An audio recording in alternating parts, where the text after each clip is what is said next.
भक्तों, आप सभी ने शुंभ और निशुंभ नामक असुरों का नाम तो खूब सुना होगा।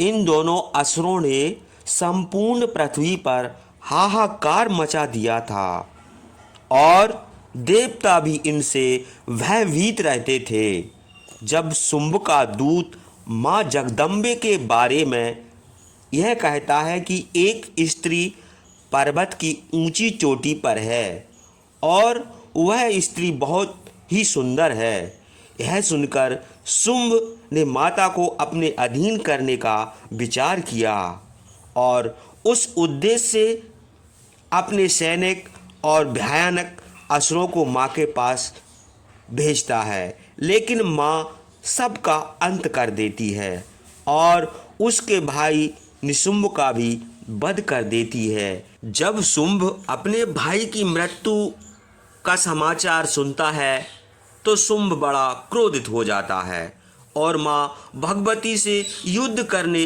पहुंच जाता है।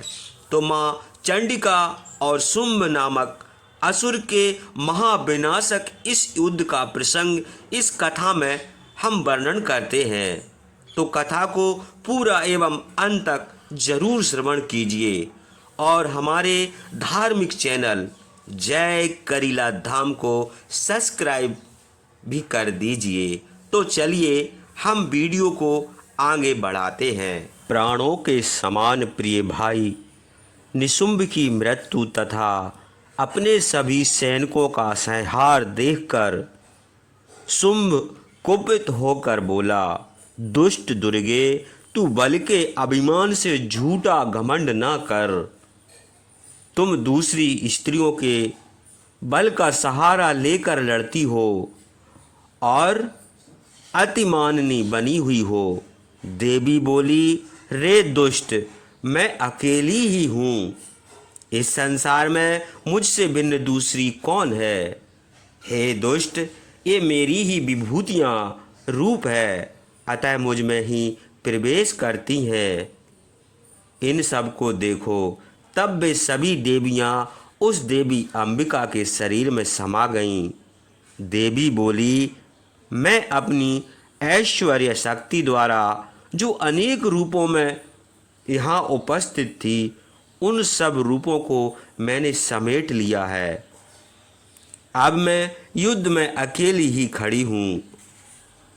उसके बाद सब देवताओं तथा दैत्यों के देखते देखते देवी और शुंभ दोनों में भयंकर युद्ध छिड़ गया। बाणों की वर्षा, तीक्ष्ण शास्त्रों तथा भयंकर अस्त्रों के प्रहार द्वारा उन दोनों देवी और शुंभ में तीनों लोकों में भय पैदा करने वाला भीषण युद्ध हुआ। उस समय अंबिका ने जो करोड़ों दिव्य अस्त्र चलाए, उन्हें उनके निवारण अस्त्रों द्वारा असुरराज शुंभ ने काट दिया। इसी प्रकार शुंभ के द्वारा छोड़े गए दिव्य अस्त्रों को परमेश्वरी भगवती चंडिका ने अपने हुंकार शब्द आदि के द्वारा खेल में ही नष्ट कर दिया। तब उस दैत्यराज शुंभ ने सैकड़ों बाणों से देवी को ढक दिया। इस पर देवी ने भी क्रोधित होकर अपने बाणों से उसके धनुष को काट डाला। धनुष के कट जाने पर दैत्यराज शुंभ ने हाथ में शक्ति नामक अस्त्र लिया, किंतु देवी ने अपने चक्र से उसके हाथ के शक्ति अस्त्र को भी काट गिराया। उसके बाद दैत्यराज ने सूर्य के समान चमकती 100 चंद्रमाओं वाली ढाल तथा तलवार लेकर देवी पर धावा बोल दिया।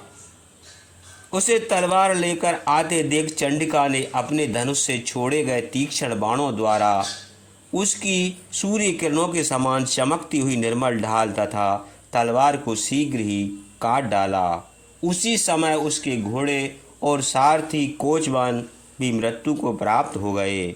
धनुष तो पहले ही टूट चुका था। घोड़ा, सारथी और धनुष से विहीन दैत्यराज ने चंडिका को मारने के लिए उद्यत होकर भयंकर मुदगर हाथ में लिया और उसको देवी की ओर फेंक दिया।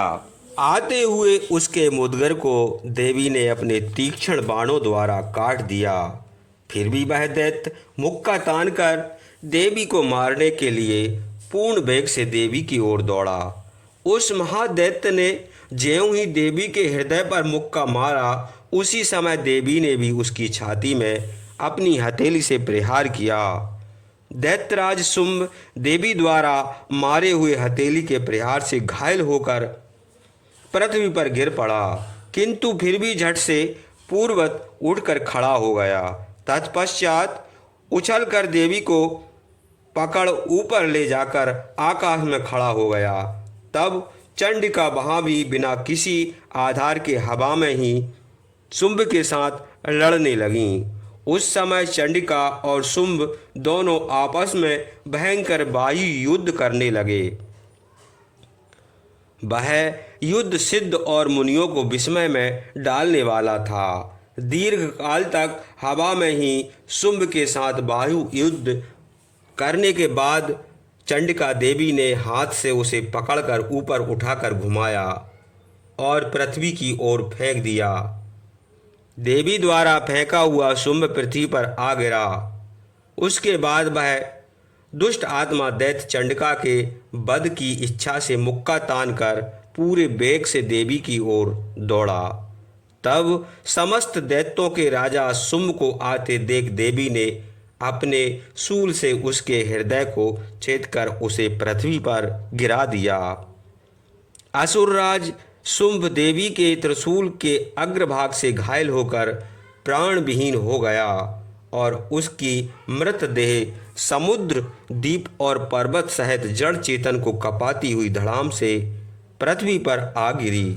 उस दुष्ट दैत्य की मृत्यु के बाद पहले के जितने उत्पात सूचक मेघ तथा उल्काएं थीं, सभी शांत हो गईं तथा उसके मर जाने पर सभी नदियां अपने अपने मार्ग से शांति पूर्वक बहने लगीं।